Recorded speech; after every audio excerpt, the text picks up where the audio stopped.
with your JetSurf you would have received the battery charger. This is very important. This battery charger has been specifically designed just for the JetSurf, so you cannot use any other charger to recharge your battery. Before recharging your battery, there are a few things that you need to know. There's two types of settings to recharge your battery. One is for the car charger, which sticks into this power point just here, and the other one is for the one at home from the wall, which sticks just in here. First, I'm going to explain to you the settings that you will need to put your battery charger to. The first thing that you will need to select is battery type. So I'm going to push the battery type button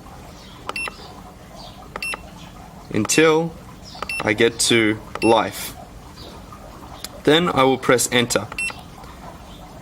The next thing I will need to select is how many amps I want to be charging at. For a power point, as in your typical house, you are going to want to have it at 4 amps.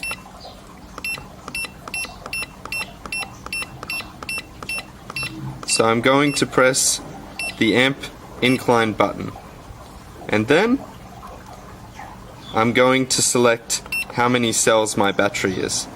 This is a 3-cell battery, so you will always set the cells to 3 cells.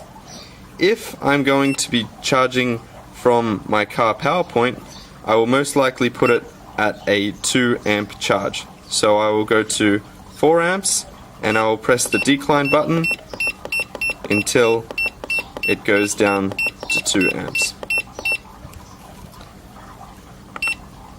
Right now I'm just going to show you how to connect your JetSurf battery charger to your JetSurf battery. Right now I am charging from the wall charger at home, so I have selected a 4 amp battery charge. So what I'm going to do is I'm going to disconnect my battery seal from my battery like this. I press the button down and I pull the battery seal apart. It is very important to make sure that you put this back together once you have finished charging. So now I'm going to connect my charger into my battery.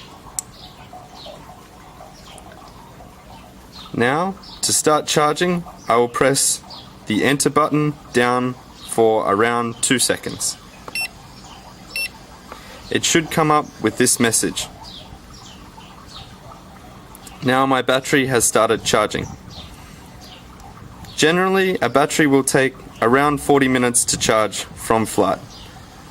My charger will automatically start beeping as soon as my battery is fully charged.